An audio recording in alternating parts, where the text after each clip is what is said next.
eventos enfocados en viajes y reuniones de negocios, eventos únicos de su tipo en la región y con los cuales buscamos traer a los principales expertos, conocedores de los temas de viajes y reuniones de negocios para que nos cuenten cuáles son las tendencias y las mejores prácticas en la gestión de viajes y reuniones. Así que este es un poco el abrebocas de lo que tendremos el próximo mes de abril, para que ustedes por favor nos acompañen el día de hoy, le cuenten a sus amigos y colegas que además vamos a estar teniendo un gran evento el próximo mes, Congreso y Muestra Comercial, Viajes Corp y Meetings Corp Américas. Entonces yo creo que sin más preámbulo vamos a entrar un poco en materia. Quiero presentarles a nuestro panelista del día de hoy. Muchos pues, de ustedes ya lo conocen, vamos a hacer como una socialización general. Nuestro panelista el día de hoy es Javier García Isaac, profesor del Business Travel Institute. Es licenciado en Derecho por la Universidad Complutense de Madrid y durante más de 20 años ha desarrollado su carrera profesional en el sector de auditoría y consultoría como director de compras en área de Facility Services en empresas como Andersen Consulting, Accenture y Ernst Young, gestionando una cuenta de viajes de negocios superior a 10 millones de euros anuales. Actualmente es responsable de relaciones institucionales de la Asociación Ibérica de Viajes de Negocios y está vinculado a diferentes medios de comunicación audiovisuales y radiofónicos. Así pues que sin más preámbulo vamos a darle paso a nuestro panelista del día de hoy. Javier, pues muchísimas gracias y bienvenido. Ya nuestra audiencia está muy atenta a escuchar lo que nos tienes para el día de hoy. Elida, muchísimas gracias por tu amable presentación y sí, muchísimas gracias a todos los asistentes que hoy nos acompañan. Además sé que es un público muy exigente y vamos a intentar estar a la altura de las circunstancias. Vamos a disponer más o menos de una hora de presentación, 50 minutos, y el resto sí que me gustaría dedicarlo pues a solucionar dudas, ¿no? También me gustaría presentar a Begoña Blanco Maldonado, que es la presidenta de la Asociación Ibérica de Viajes, que hoy nos acompaña y que la tengo aquí a mi lado y que conjuntamente pues vamos a colaborar en esta jornada formativa que tenemos hoy. Begoña, muy buenas tardes. Hola. Aquí en España. Buenas tardes a todos. Yo no sé si nos escucháis, Elida.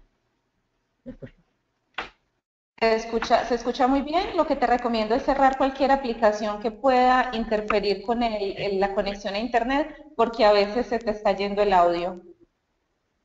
Vale, ahora Para lo que tenemos, la conexión. tenemos todo cerrado, si no me equivoco. Ok, perfecto. Yo Entonces sí que... estamos muy bien así. Vale, si queréis, vamos... Espera, voy a asegurarme poniendo para asegurar la conexión, vamos a poner vía cable, independientemente de wifi, para que no nos falle la conexión. Me parece muy bien, sí, para que tengamos un audio óptimo y todos nuestros asistentes pues puedan tener una maravillosa experiencia el día de hoy. ¿Se nos ve? ¿A Begoña también se la ve? Un trocito. Sí, en este momento se le ve un poco, sí. ¿Veis la presentación, no? Es correcto, Javier. Ya estamos viendo la presentación y a ustedes en segundo plano vía cámara web. Bueno, pues si os parece, como comentaba, vamos a pasarlos primero la presentación, aunque podemos ir haciéndolo detenidamente, y si os parece, yo creo que es el método más efectivo, al final de la presentación, pues empezamos a tramitar las preguntas, ¿no? Las dudas que surjan entre el auditorium que hoy nos acompaña. Correcto, Javier, así lo vamos a hacer. Empezamos. Puedes iniciar. Sí, Javier, correcto. Sí, vamos a empezar, eso es, en modo presentación. Vale, perfecto. La primera pregunta que surge en el ABC del Business Travel es ¿qué es el Business Travel, ¿no? Entendemos por Business Travel, por el viaje de negocios, todos los servicios turísticos que se pueden prestar a una empresa o trabajador autónomo que necesita para llevar a cabo su trabajo. Por esto debemos entender que lo que engloba el Business Travel es el del billetaje, el de la reserva hotelera, el alquiler de vehículos, el seguro de viajes, la reserva de salas y servicios complementarios, la organización de seminarios y reuniones, que es lo que conocemos como política MAIS, y el viaje de incentivos, que englobaría esta función, ¿no? Hasta aquí todo claro. Por lo tanto, el viaje de empresa son los servicios que presta la agencia de viajes en el día a día para cubrir los desplazamientos necesarios por trabajo. Siempre por trabajo. Aquí hay que diferenciar, yo creo que todos lo tenemos claro, lo que es el viaje vacacional y el viaje de empresa, ¿no? Y esto incluye, pues, como comentábamos, el billetaje de avión, el de tren, incluso el de barco, la reserva hotelera y el alquiler de coches. Dentro de esto, el viaje de empresa, y esto hay que dejarlo muy claro porque muchas veces surgen dudas, ¿no? El viaje de empresa no es solo la emisión y la reserva de estos servicios. No solo es el ocuparnos del viajero y sacarle su billete y realizarle su reserva, es también el control de ese gasto que va a generar esa emisión y esa reserva. Es el seguimiento de las políticas de viajes y es también la facturación en base a la estructura de la empresa. Muchas veces se nos olvida que en nuestro trabajo, el Travel Manager, lo que manejamos, y no se me malinterprete, es una mercancía tan sensible como son las personas. Tratamos con personas, no tratamos con cosas, con lo cual nuestro trabajo es especialmente sensible hacia el público al que está dirigido. Yo creo que eso lo tenemos que tener claro. Lo primero que tenemos que tener claro, la premisa, es que trabajamos con personas.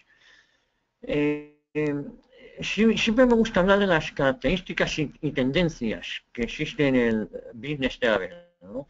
Una de las características principales es que existe una concentración de la actividad empresarial. Pocas empresas tienen mucho volumen, gastan mucho en viajes. Cada euro o cada dólar que se invierte en viajes aporta 118 dólares de incremento en la exportación. Luego explicaremos qué es esto.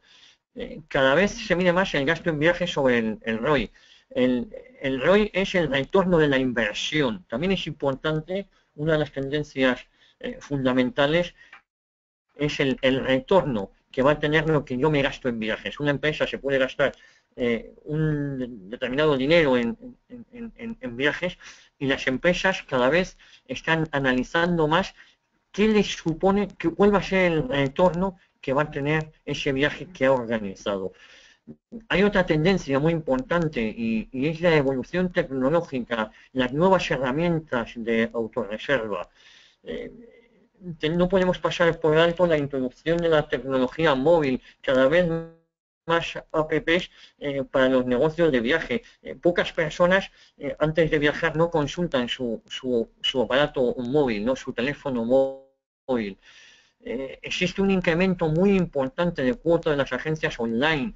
Cada vez se está extendiendo más la existencia de empresas online.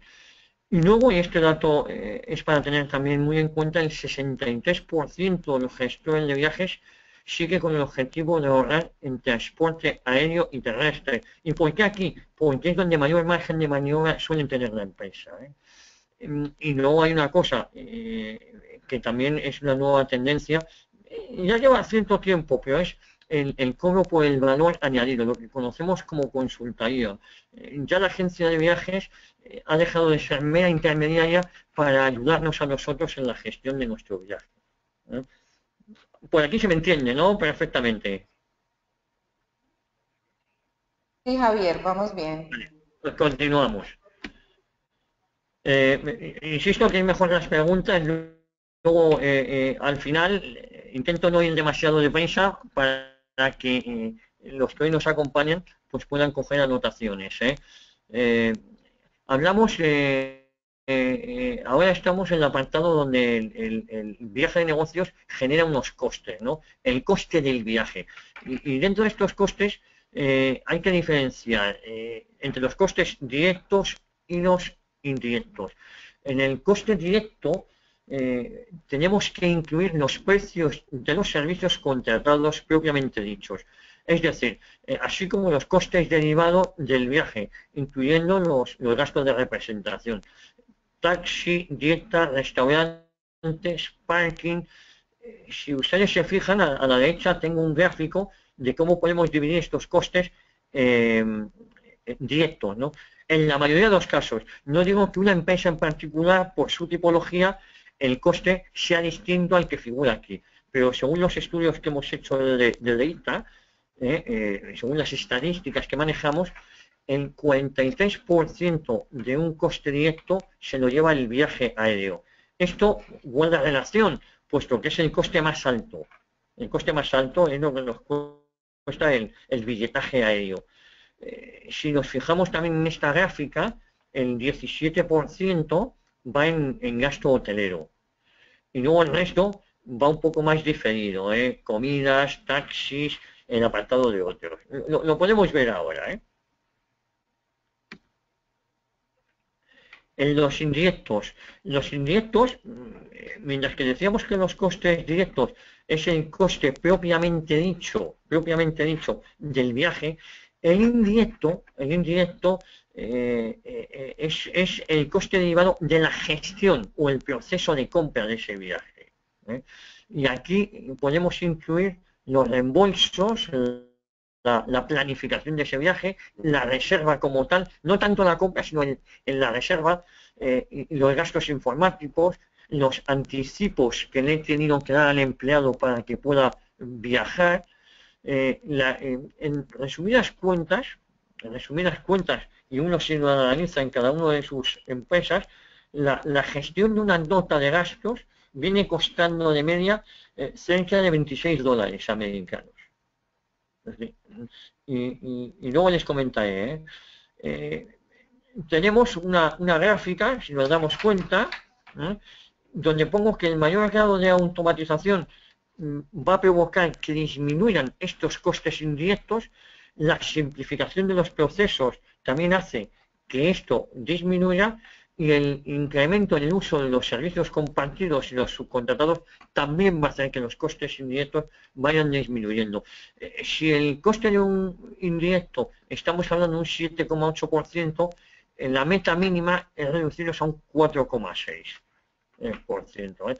Los costes indirectos, al fin y al cabo, representan demasiado en un viaje que además no voy a aprovechar, porque son los gastos que al final no se han utilizado para viajar, se han utilizado para controlar igual ese viaje, ¿no? Aquí hay mucho margen de mejora, muchísimo margen de mejora en los costes indirectos. Continuando con los costes indirectos, las empresas con un rendimiento medio que incorporan las prácticas recomendadas a la gestión de los viajes y representación pueden llegar a reducir estos costes indirectos, incluso del 4,6 a un 2%.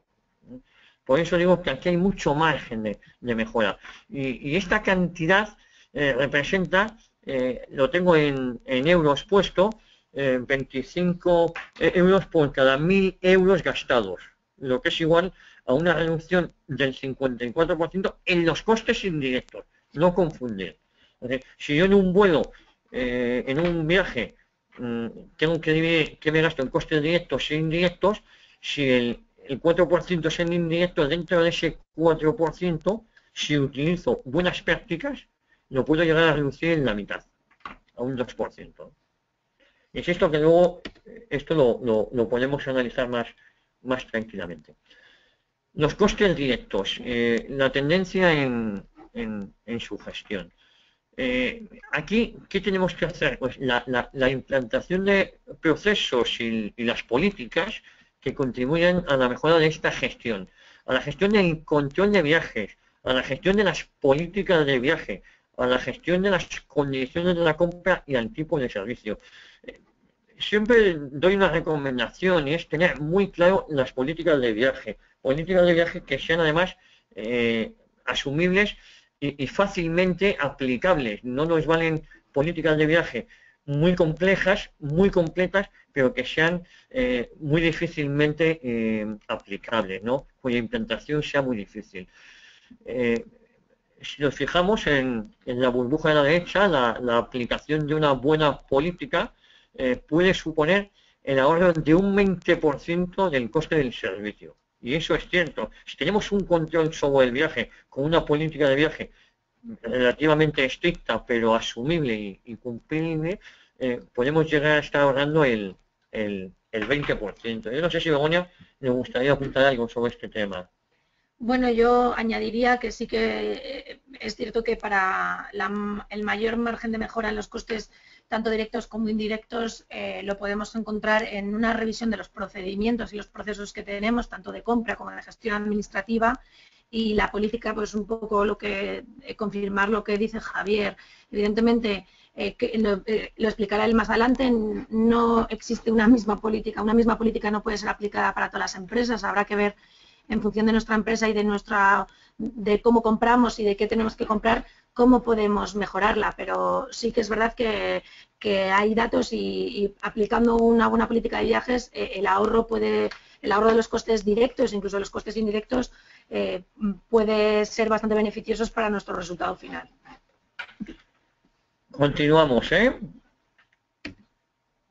Bueno, aquí vamos a hablar de los elementos que intervienen en el business travel. Y en el proceso de implantación de una cuenta y en gestión posterior de la misma, intervienen una serie de áreas que tenemos que diferenciar. Por un lado, por parte de la empresa, la empresa que es la que compra, la que solicita ese servicio. Y por otro lado, por parte de la agencia prestataria del servicio. Dependiendo de la tipología de la empresa de la que estemos hablando, lo normal es que por parte de la empresa intervenga un departamento de compras, un departamento de administración o contabilidad. Es muy importante que intervenga también, que exista una comunicación interna por parte de recursos humanos, y es muy importante que la empresa tenga un travel manager que gestione, que centralice todo esto.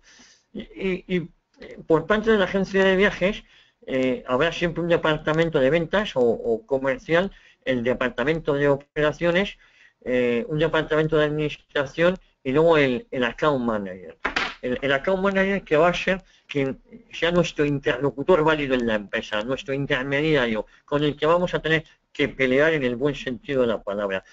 Luego es cierto que tanto en la empresa como en el apartado de la agencia de viajes podemos incluir otros departamentos como el departamento de IT, ¿no? El departamento de informática o de innovación tecnológica. Pues es un departamento que en muchas ocasiones, según lo que le requiramos, pues tiene mucho que decir también, ¿no? Sobre todo si lo que queremos son herramientas de autorreserva y que estas sean prestadas por la agencia de viajes.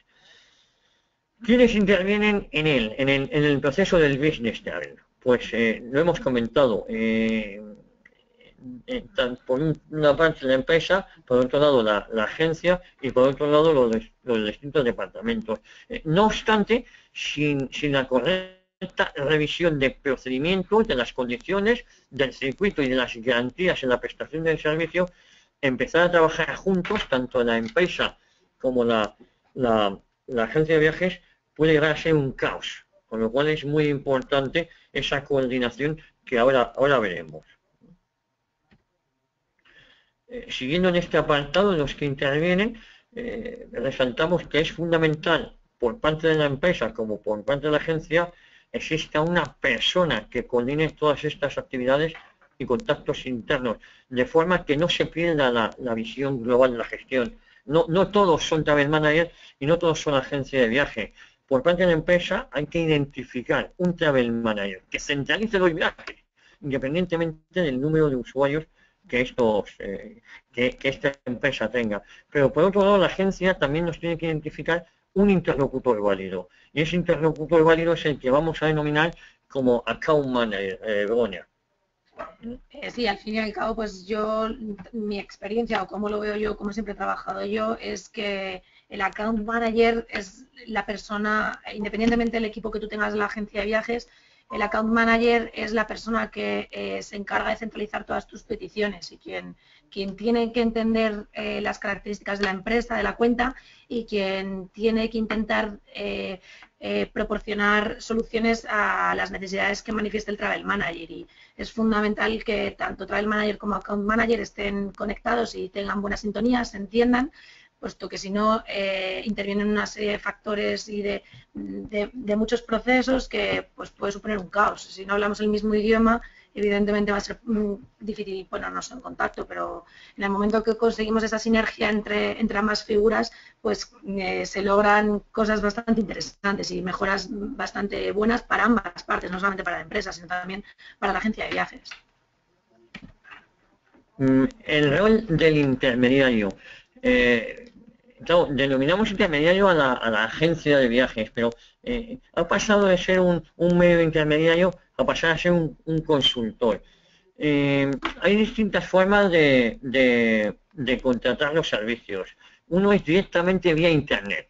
Uno puede comprar depende del volumen de la empresa, pues su compra directa a través de una agencia de viajes, que dependiendo del volumen es lo más recomendable, o incluso obteniendo una licencia de agencia. Hay empresas en España y supongo que en muchas partes de Hispanoamérica, donde dependiendo del volumen a una determinada empresa le ha interesado obtener su propia licencia de agencia.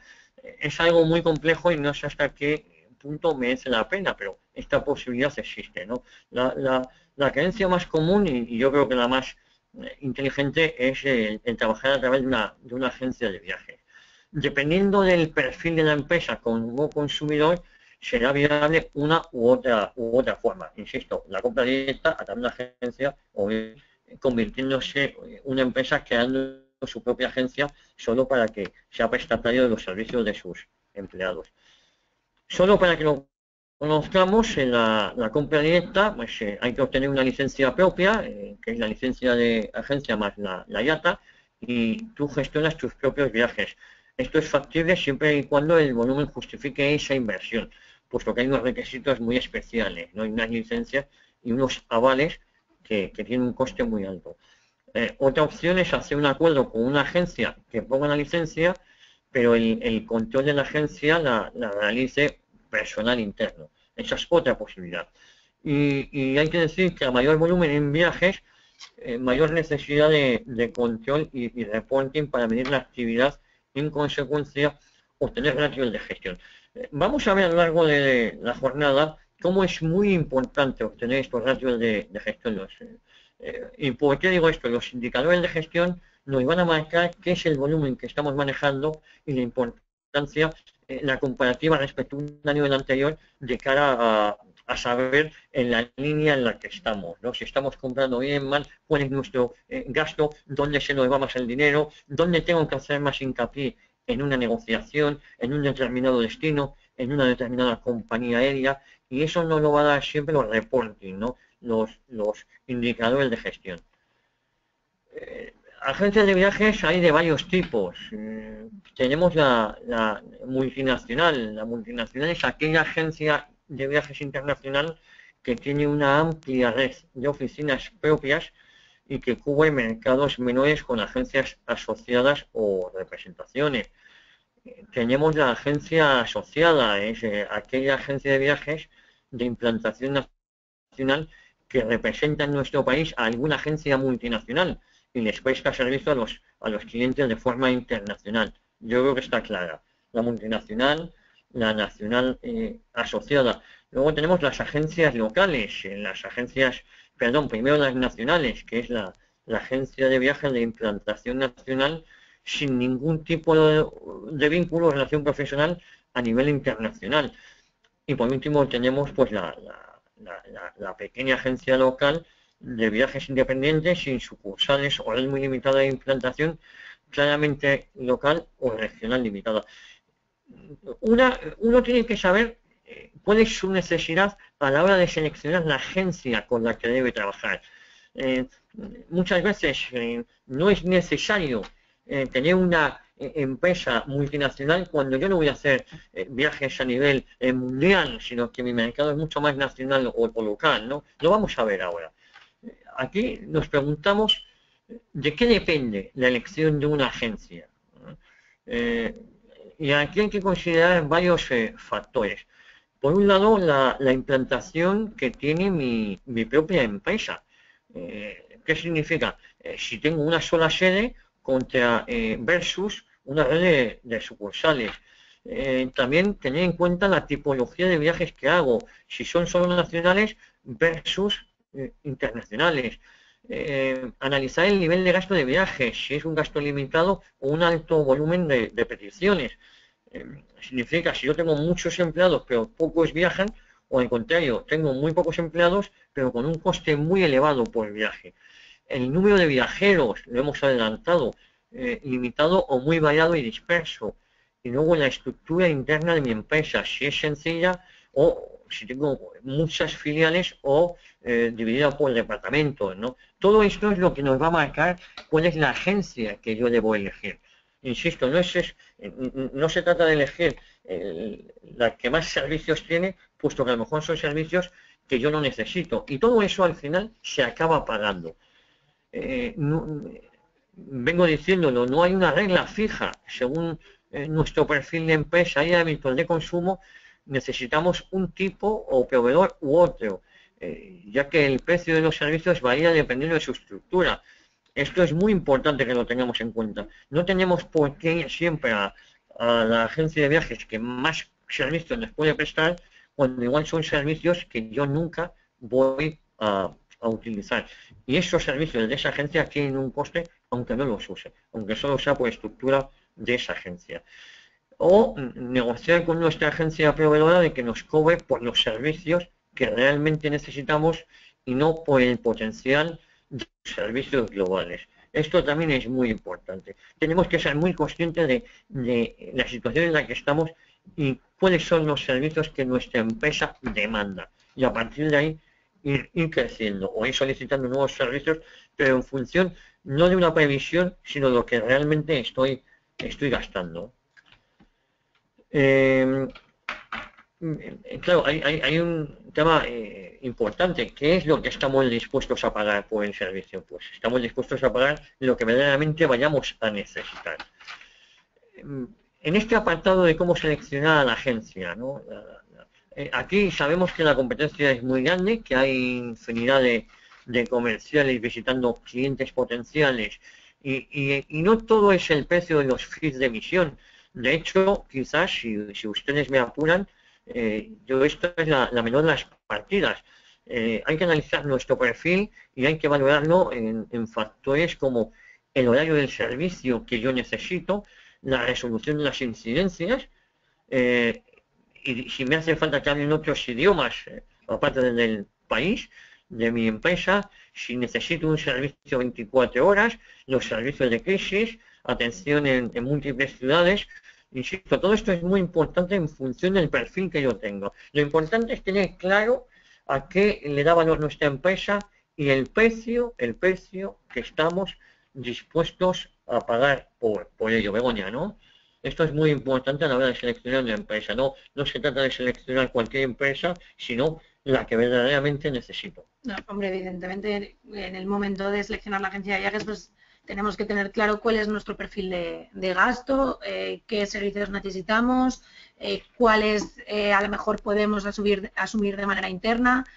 Por ejemplo, en función del tipo de empresa o de cuál sea el negociado de nuestra empresa, pues puede que necesitemos asistencia 24 horas, que suele ser algo bastante común. Por ejemplo, en temas de consultoría o de empresas que hacen servicios que atienden en muchos países, pues normalmente es también bastante interesante asegurarnos que van a poder atender a nuestros empleados, sea donde sea, desde donde les estén llamando, a cualquier hora del día, ¿no? Y que haya esa comunicación, con lo cual es bastante importante, antes de seleccionar una agencia, ver qué queremos, qué servicios queremos que se nos incluya y, pues, sobre todo, negociar que se nos cobre en base a esos servicios, no en base a la oferta global que pueda proporcionar la agencia de viajes.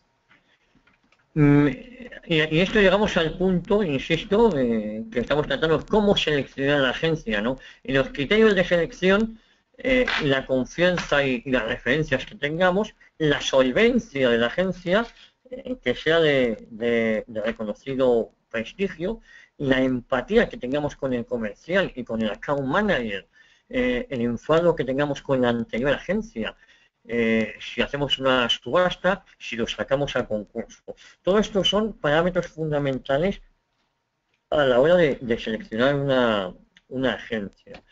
La mayoría de los casos, a la hora de seleccionar una agencia, hacemos un concurso, una licitación, el RFP, ¿no, Begoña?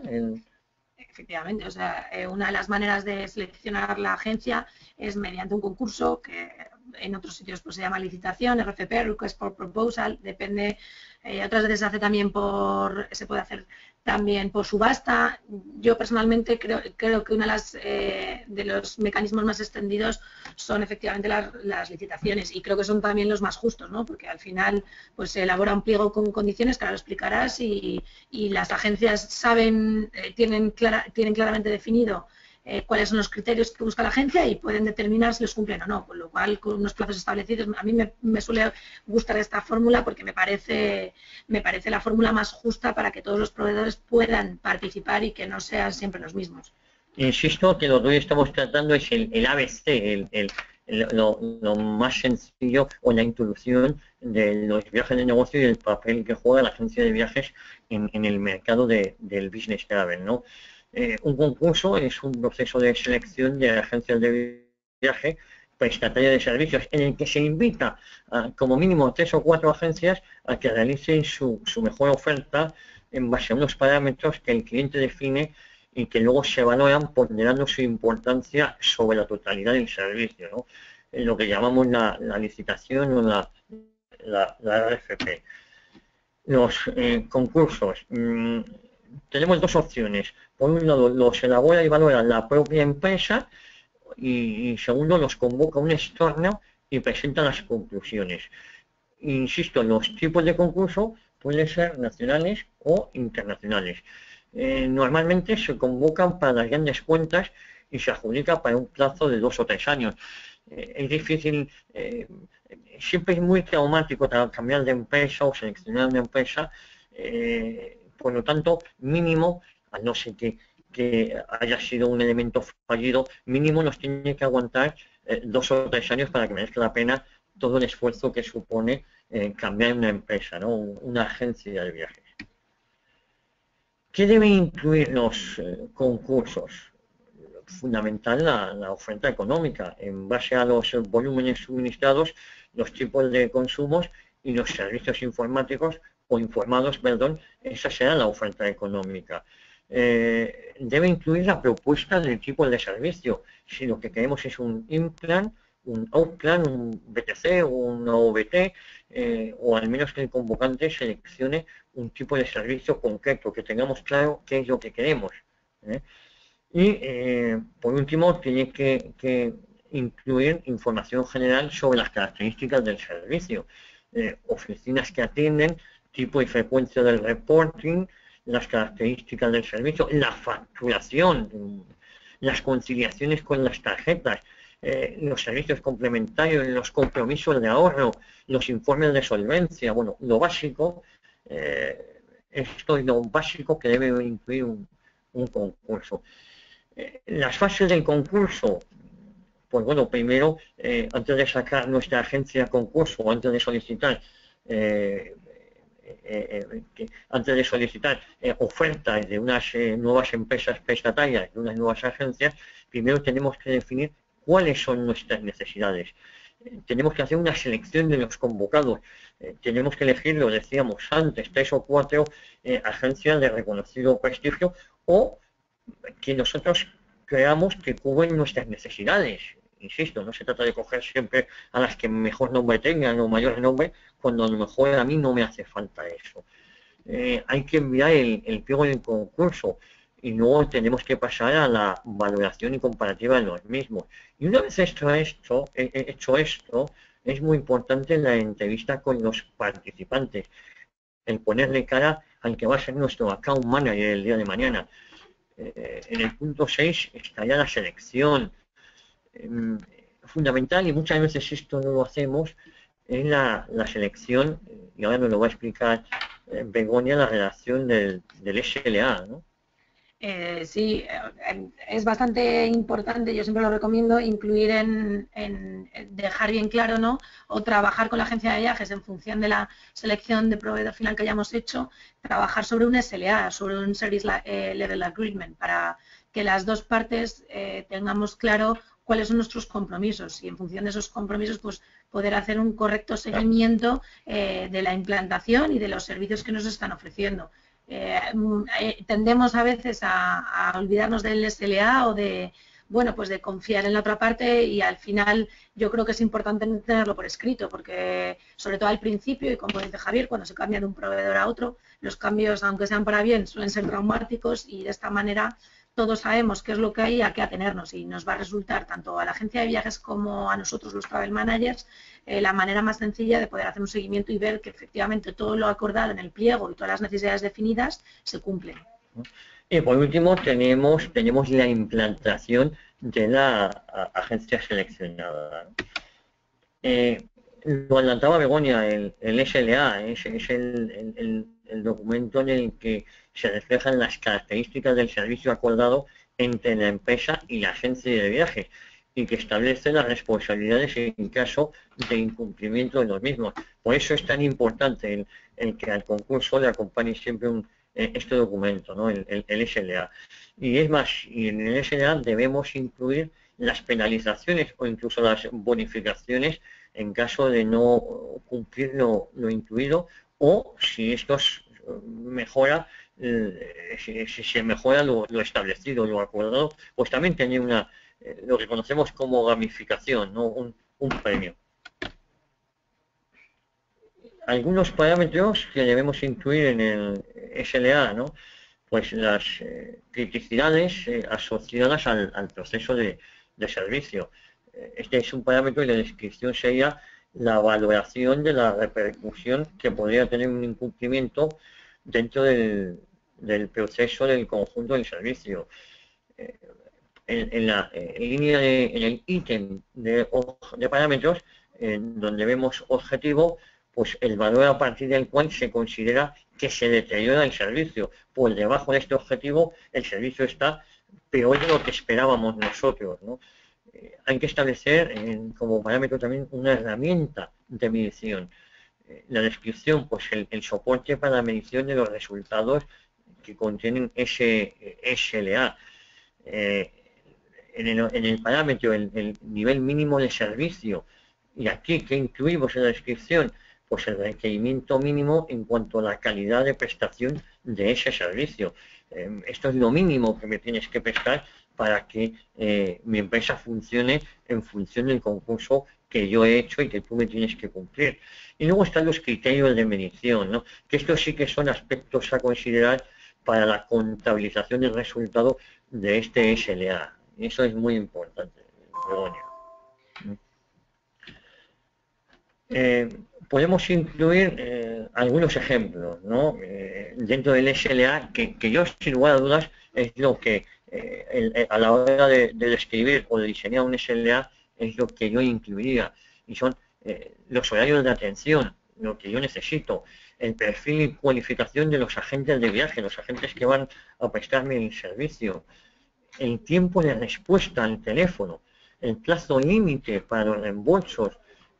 Yo creo que a todos os sonará de lo que estamos hablando, los plazos de resolución de incidencias, toda la gestión de los errores. Bueno, os lo estoy leyendo, pero creo que lo tenéis aquí, ¿no? El número de reuniones anuales, la cuantificación de compromisos, las penalizaciones por no incumplir, pues esto sí hay que incluirlo. Los plazos de envío de las facturas, que quede muy claro cuándo se me debe facturar y cuándo debo tener yo la factura en mi poder. Y luego es un problema con el que todos nos hemos enfrentado, que es la desconciliación con las tarjetas de crédito. ¿Vamos bien? Entramos ahora en una fase que es tipos de la prestación de servicio. Hemos comentado que dependiendo de la tipología que tenga mi empresa, yo debo solicitar un modelo de empresa que me preste servicios. Creo que todos conocéis lo que es un INPLAN, el OUTPLAN, el BTC, el BTC internacional. Pues dependiendo de esto, pues el INPLAN sabemos que es la sucursal de agencia en la propia oficina del cliente, el OUTPLAN, que está fuera, pero con un equipo que solo me presta servicio a mí. El BTC es un centro de llamadas y el BTC internacional igual, pero de llamadas internacionales, ¿no? pues depende de la tipología de mi empresa, debo seleccionar un tipo u otro de prestación de servicio, ¿no? Respecto a las condiciones de la contratación, la agencia de viajes, lo hemos dicho en la introducción inicial, ha pasado de ser una mera comisionista a ser una intermediaria. La agencia de viajes la tenemos que ver como una amiga. La agencia de viajes es nuestra consultora, la que nos tiene que ayudar a resolver problemas. No es solo la intermediaria que nos saque el billete de avión, de tren o de barco, o nos hace nuestra reserva hotelera. Es nuestro aliado y como tal le tenemos que sacar partido. Si no confiamos en una agencia de viajes, lo mejor es cambiarla inmediatamente. A la agencia hay que supervisarla, pero insisto, es muy importante que tengamos una buena relación con la agencia de viajes. Cada vez hay más servicios en neto, van desapareciendo, por lo menos en el mercado español, la desaparición de las comisiones, tanto en las líneas aéreas o en las tarifas, y tendemos a trabajar más netas hoteleras. La agencia cada vez deben dar más valor añadido como consultora de la gestión del servicio, lo he dicho antes, y no solo dedicarse a reservar la noche hotelera o el billetaje. Es nuestro amigo, es nuestra empresa de consultoría, nuestro colaborador a la hora de reservar yo mi viaje de negocio. Hay que decir que antes las agencias se vivían de las comisiones de que recibían y de las sobrecomisiones por volumen. Y en todo caso retornaba al cliente un rappel por volumen facturado. Esto ha cambiado. Ahora la agencia de viajes es más una empresa de consultoría que nos ayuda. A la hora de la liquidación con la empresa, mientras que por un lado tenemos el modelo de empresa, de servicio prestatario, que lo he dicho antes, el Implan, el Outplan, el BTC Internacional, ahora la contratación hace referencia a cómo voy a liquidar yo esas transacciones con mi agencia, ¿no? Tenemos el management fee, que ha sido muy extendido hasta hace poco. Yo creo que ahora se va cambiando a transaction fee. El management fee, solo por recordar, decir que la agencia gestiona la reserva de viaje y a cambio, por sus servicios, cobra un porcentaje sobre el total del volumen facturado en ese periodo. Y se suele aplicar con el retorno total de comisiones recibidas. Luego, si hay dudas, hablamos y comentamos este tema.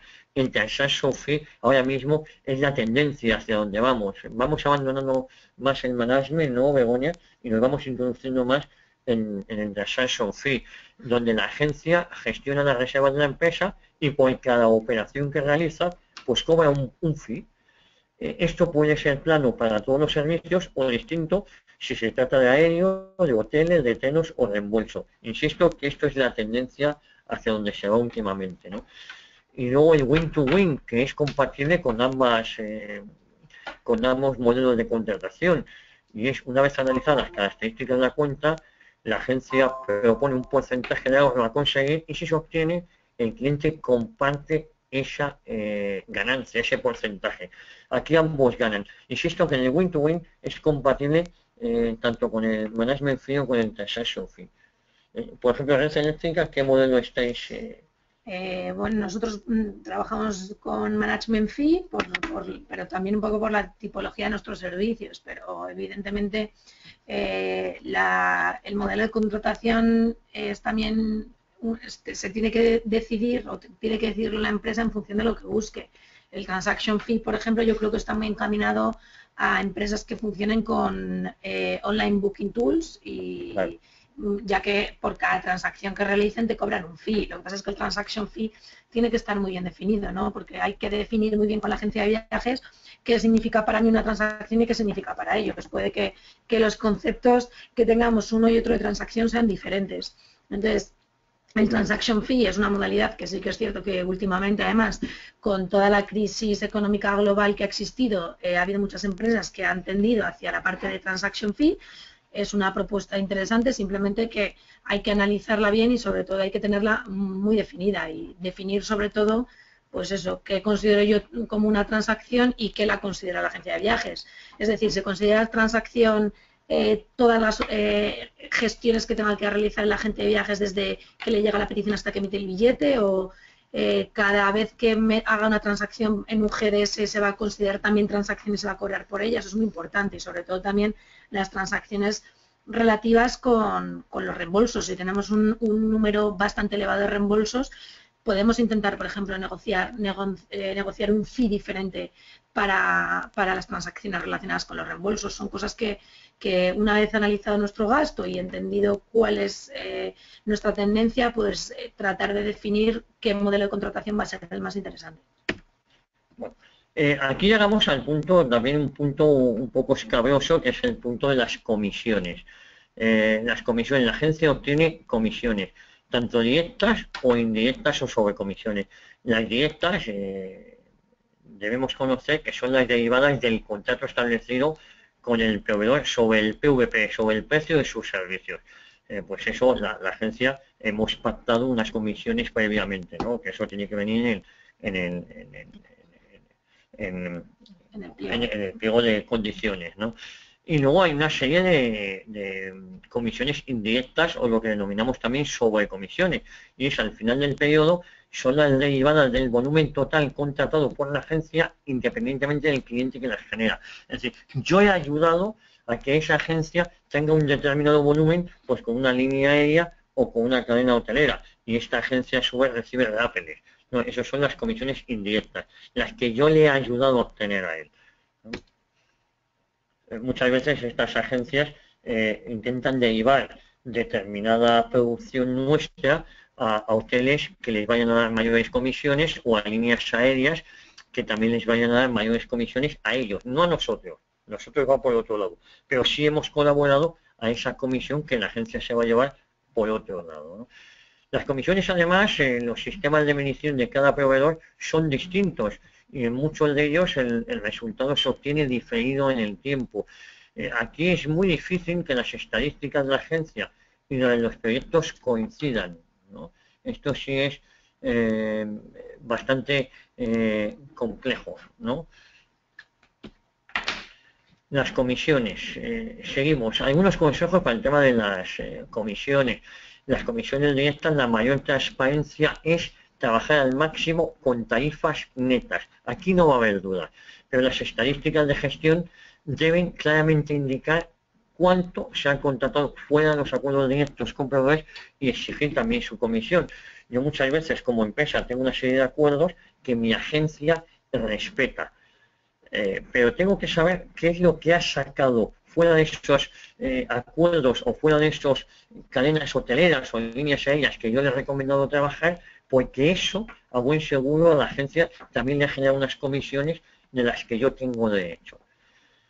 Y luego, algunos consejos más, en el contrato hay que reservarse la posibilidad de solicitar una auditoría de las condiciones de comisiones de la agencia. Esto hay que revisarlo. A pesar de que los contratos sean revisables anualmente, yo tengo que tener la potestad de cada 3 o cada 6 meses exigir ver todo, ver cómo va mi cuenta y ver cómo lo que está generando mi cuenta. Eso tengo derecho, independientemente de que la liquidación se realice una vez al año.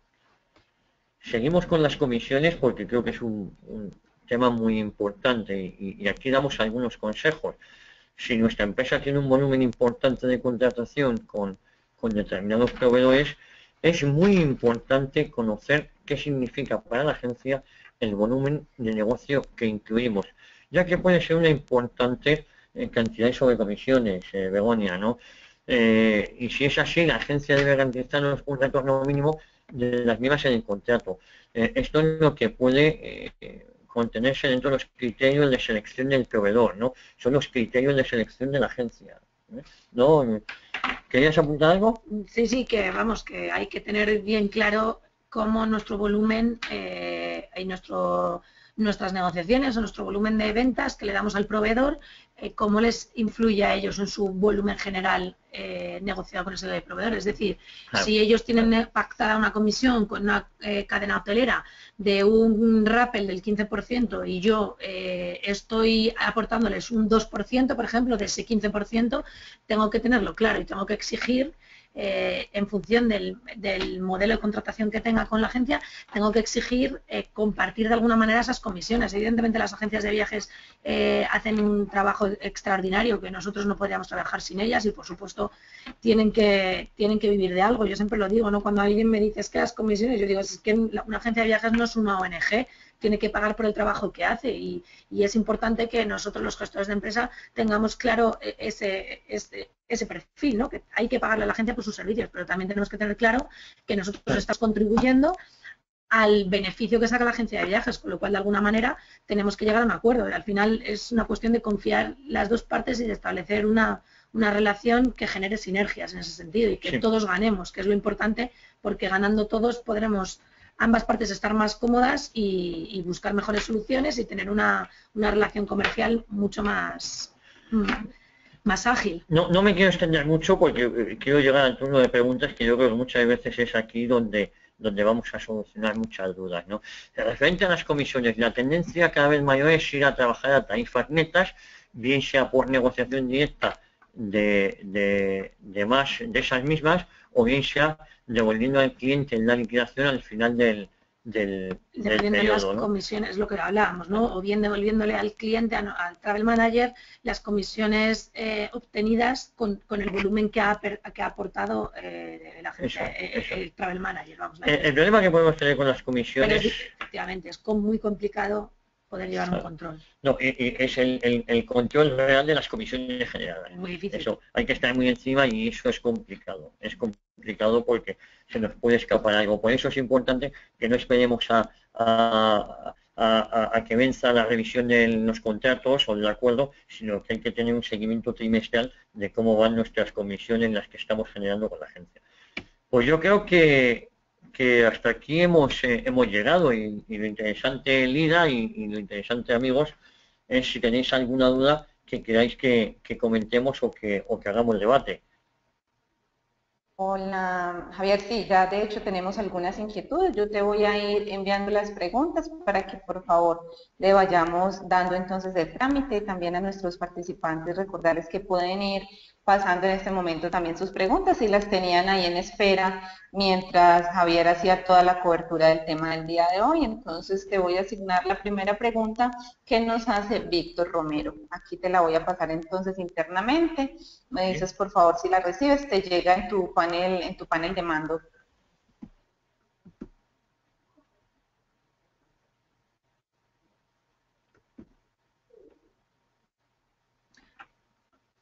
Sí, ya estamos aquí. Nos pregunta Víctor Romero. Que en una de las láminas del principio se menciona el tema de seguros de viaje. No existe la cultura por parte de los clientes en América Latina del pago de seguros.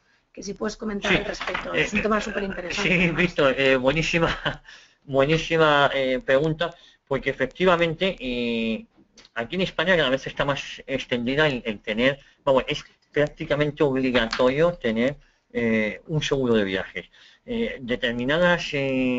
Nosotros en España, la cultura en España es que pagamos el viaje con tarjeta de crédito y exigimos que esa tarjeta de crédito lleve aparejada un seguro de viaje. Pero no solo nos basta con esto. En muchas ocasiones, dependiendo del volumen, contratamos un seguro externo que nos cubra las posibles incidencias o los posibles percances que pueda tener el viaje en su trayecto.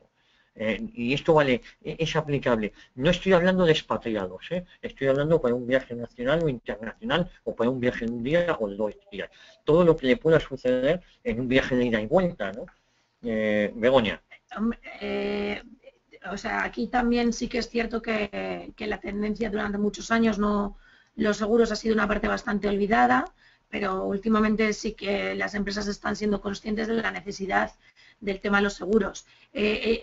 Para mí me parece una cosa básica el tener al viajero asegurado y creo que ya no solamente una parte de la propia empresa, de la parte de gestión de viajes de la empresa, sino que creo que tiene que ser algo en lo que también esté vinculado recursos humanos de la empresa. La empresa tiene que ser consciente de que desplaza a sus viajeros y que a sus viajeros le puede pasar algo tan sencillo, por ejemplo, como torcerse un tobillo, o sea, no tiene que ser nada más grave que eso, pero puede traer muchísimos problemas y existen pólizas en viaje bastante buenas que, por ejemplo, se puede sacar una póliza global que cubra a todos nuestros viajeros independientemente del destino al que acudan. Y yo, por ejemplo, aquí estamos haciendo el estudio actualmente en mi empresa y me parece un tema muy interesante, de mucha actualidad y que creo que por parte de los gestores de viajes deberíamos insistir a nuestras empresas y a la parte de recursos humanos de la importancia que es que nuestros viajeros viajen correctamente asegurados. Yo solo por complementar lo que nos comentaba Begoña, la presidenta de ICTA, no solo es importante ya el futuro de nuestro trabajo, del trabajo del Travel Manager, no es solo en conseguir ahorros, es también velar por la seguridad del viajero.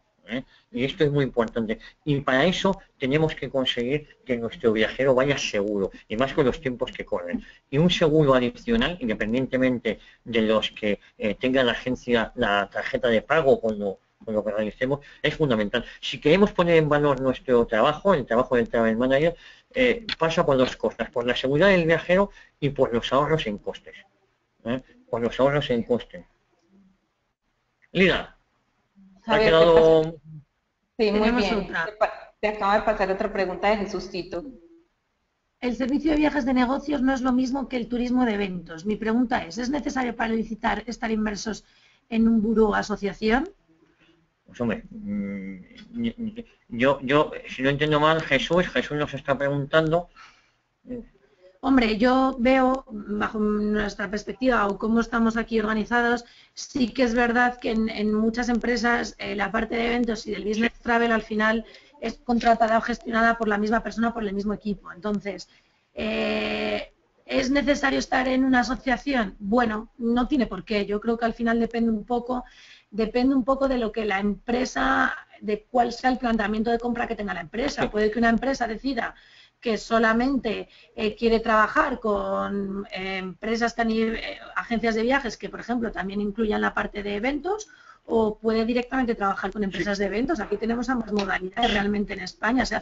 Las agencias de eventos también suelen estar muy especializadas y dan un servicio también extraordinario, con lo cual... Lo que pasa es que yo entiendo por dónde va Jesús. A mí me gusta siempre, independientemente de que el que lo gestione no suele ser el mismo, porque suele haber un departamento de marketing que gestiona el evento y un departamento de viajes que es más el día a día. Si es verdad que ese departamento de marketing es bueno que consulte con el departamento de viajes, ¿no? Pero no está de más que se trabaje con empresas especializadas en eventos, o que la agencia que cojamos, si queremos trabajar con la misma, tenga un departamento especializado de eventos. No debemos mezclar el evento con el viaje de negocio, con el business travel del día a día. No debemos mezclar, independientemente de que las agencias de viajes tienen departamentos especializados que nos pueden prestar este servicio. Sí es bueno tenerlos separados, aunque sea la misma agencia que lo preste, pero departamentos de...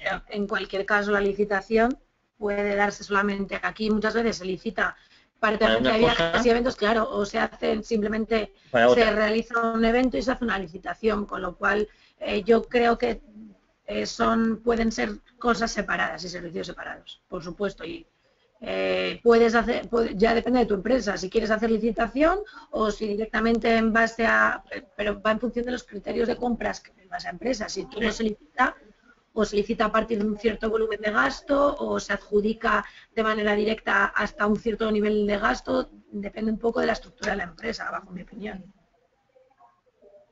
Sí. A ver si tenemos alguna más. Sí, tenemos una más. Sí, ahí les pasé una de Antonio Martín.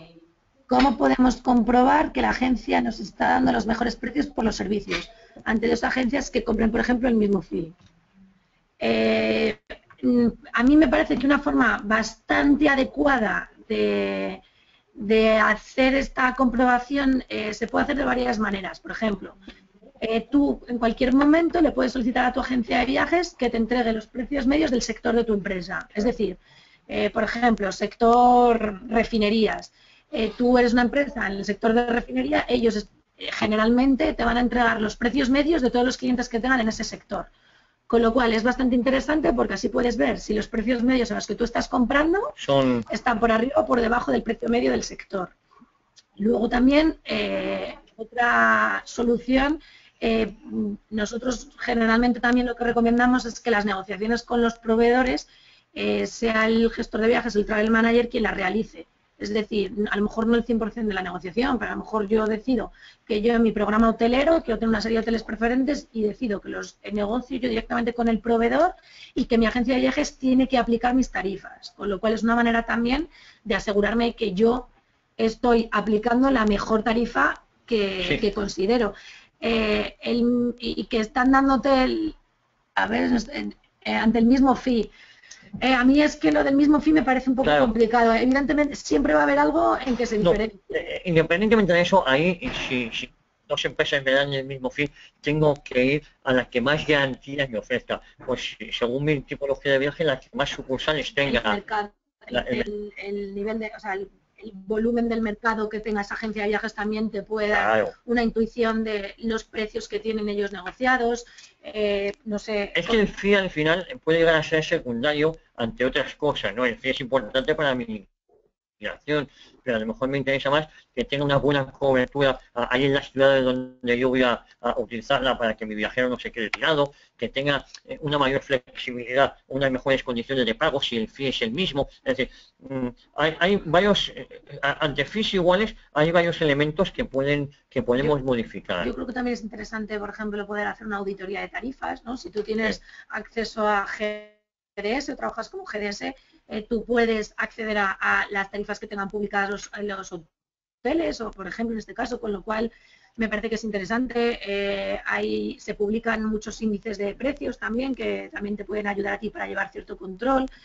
A mí creo que en concreto el poder disponer de los precios medios de tu sector es un indicador bastante bueno para asegurarte que te están dando un precio acorde con lo que estás comprando, pero también hay que ver, no hay que ver solamente el billete como tal, lo que me cuesta un billete, por ejemplo, Buenos Aires, Chile, hay que ver el servicio y la gestión que hay por detrás, con lo cual eso también tenemos que tenerlo en cuenta, es lo de los costes directos e indirectos que ha explicado Javier, ¿no? No solamente es el coste del servicio en sí, sino es la gestión y cómo nos hacen ese servicio. La cobertura de esa agencia, y luego hay otros valores, ante mismos fees hay que buscar un valor añadido que nos pueda dar la agencia. A ver, te acabo de pasar otra pregunta. Nos pregunta que aparte de lo expuesto, ¿qué otros valores añadidos recomiendan que ofrezcamos como account managers?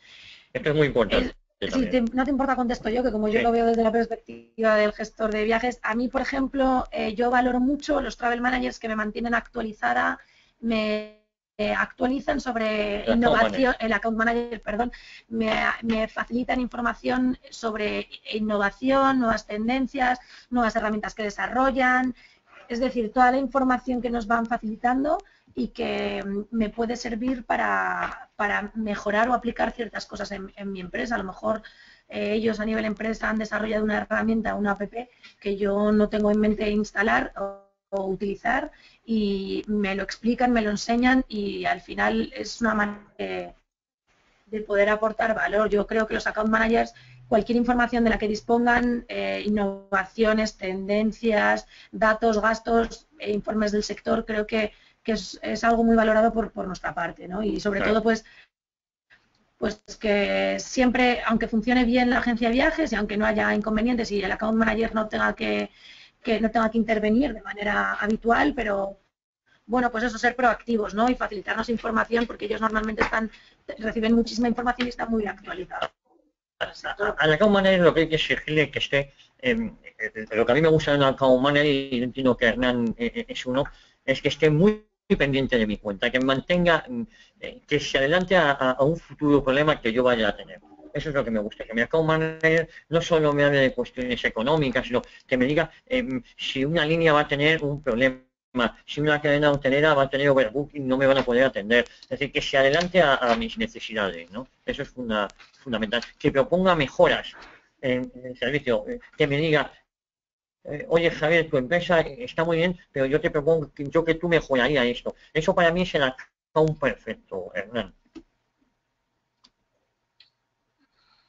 Te acabo de pasar otra de Juan Fernando Rubio.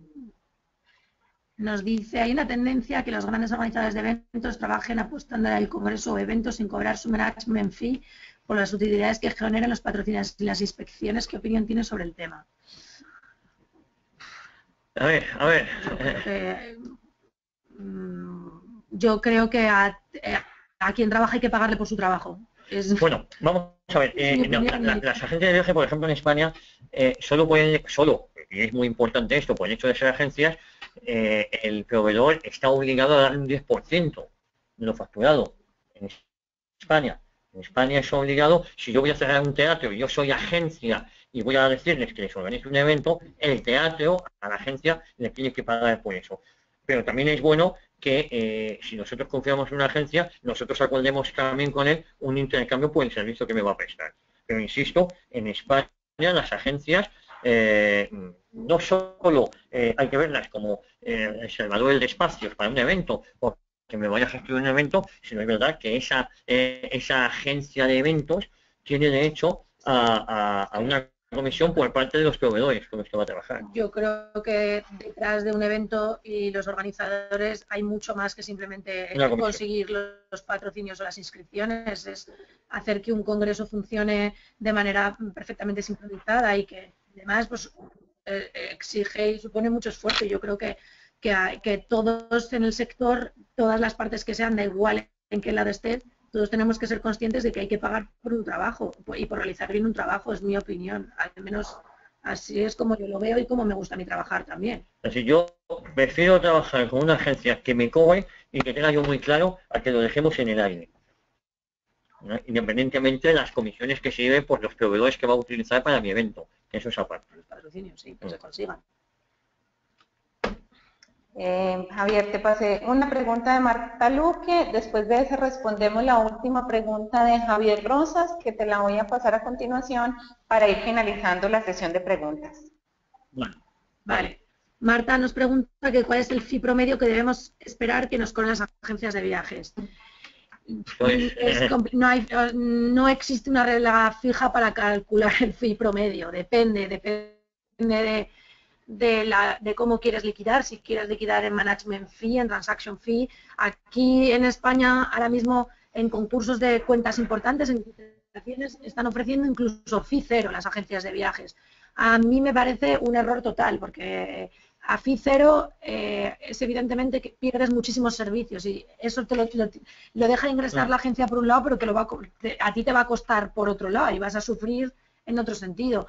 Un fee promedio, pues también depende mucho del volumen de operaciones que tengamos. Depende, un fee promedio, pues a lo mejor en una cuenta en transaction fee pueden ser unos por transacción, pero aquí estamos otra vez en lo que hablábamos antes.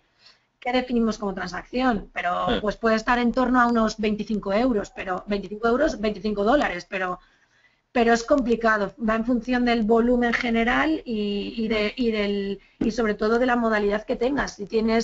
Si tienes management fee o si tienes transaction fee. Con lo cual, desde 15 dólares a 0 que están ofreciendo aquí, pues imaginaros el margen que hay. Y evidentemente, esa diferencia la estás perdiendo en algún servicio que no te están ofreciendo, con lo cual hay que tenerlo muy en cuenta. Pero hay que tener muy claro qué es lo que consideramos transaction fee. Ahí me refiero, cuando yo digo 15 euros o 25 dólares, perdón, me estoy refiriendo a la gestión de una reserva completa. Eso puede ser un precio medio, pero claro, hay que ver... Pero hay agencias que una transacción es, yo te reservo el viaje de ida, el viaje de vuelta, la reserva hotelera, la anulación, y todo eso es una... 25 dólares a mí me podría parecer un fee promedio para un PNR, para la generación de un PNR con la emisión de los servicios en un PNR, pero no las modificaciones ni las remisiones, eso iría aparte, pero es complicado establecer así un promedio, yo creo.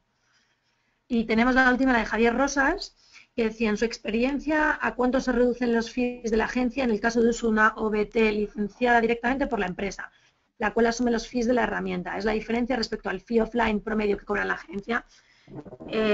Yo creo que el éxito de una OBT va en función del nivel de uso que consigamos dentro de la empresa. La inversión es muy alta en el desarrollo de una OBT. También existen diferentes modalidades. Por ejemplo, aquí en el mercado español no es posible contratar tú directamente la OBT. Por ejemplo, con Amadeus no es posible, necesitas el intermediario, necesitas la agencia de viajes, pero en otros mercados, por ejemplo en Alemania, tú puedes contratar directamente la OBT. Lo que pasa es que implica un esfuerzo económico bastante grande respecto a la parametrización, la integración en los sistemas y demás. Entonces, el gasto, el fee promedio de una OBT, pues a lo mejor podría estar con respecto, debería ser bastante inferior al offline, pero estamos otra vez en lo mismo. Tenemos que definir qué es lo que se hace offline y por qué la agencia y por qué la OBT no es capaz de hacerlo online, porque muchas veces el offline, por ejemplo, se puede considerar viajes con diferentes paradas, no punto a punto. Es muy sencillo gestionar viajes a través de una OBT cuando son pares de ciudades que siempre se repiten, pero ya es más complicado cuando se meten paradas por medio, por ejemplo. Entonces eso pasa al offline y evidentemente el offline, el fee del offline era en función del proceso que hay que seguir para gestionar ese billete y de cuántos agentes intervengan en eso, con lo cual va a ser siempre más elevado, a lo mejor que puede ser más elevado con respecto a un OBT, un 10-20%, sí, tal vez podría ser, pero si está fuera de la línea. Exacto, pero seguimos otra vez con lo mismo, que tenemos que definir qué va por offline, por qué va por offline y por qué la OBT no lo puede hacer. No puede hacer más. Cuanto más parametricemos una OBT, más menos saldrá fuera del circuito, y cuanto menos cosas salgan fuera del circuito, más posibilidades de ahorro vamos a tener. Correcto. Aquí, por ejemplo, en España, el tema de la venta de tren, pues tiene muchos problemas con la integración con la OBT, porque la empresa principal que gestiona todo el tema de ferroviario aquí en España, pues es una empresa que le está costando la integración, adaptar sus sistemas y demás, con lo cual el tren va en offline y sin embargo hay empresas que el nivel de gestión de billetaje de tren es incluso superior al aéreo, con lo cual tenemos que tener muy claro cuando definamos el OBT, qué va por la OBT, qué va fuera por la OBT, qué fee se paga a través de la OBT y qué fee offline, tenemos que tener muy claro cuál es el proceso que se sigue para realizar una reserva por la OBT y el que se sigue para hacer una offline. Y en función de eso podremos ver el fee que tiene que aplicar a cada una de las reservas. Bueno, pues yo creo, Javier y Begoña, que estuvo muy interesante nuestra sesión de preguntas. De hecho, se quedaron algunas preguntas pendientes. Sin embargo, en este momento estoy compartiendo tanto el correo de Javier como el de Begoña, porque para algunos asistentes es importante que sean resueltas sus inquietudes que tal vez no pudieron ser resueltas en este espacio. Así que en este momento pues todos los asistentes están viendo los correos de Javier y Begoña porque algunos manifestaron que tal vez tenían preguntas dirigidas a Begoña a partir de tu experiencia y otros para Javier a partir del contenido desarrollado. Pues Javier y Begoña, yo creo que esto ha sido una interesantísima experiencia, la gente está absolutamente encantada por la presentación que acabamos de escuchar y bueno, van a recibir yo creo que muchas más inquietudes acerca de este tema tan interesante. Perfecto, estaremos encantados. Lida, un beso muy fuerte para ti y a todos nuestros escuchantes, de verdad que muchísimas gracias.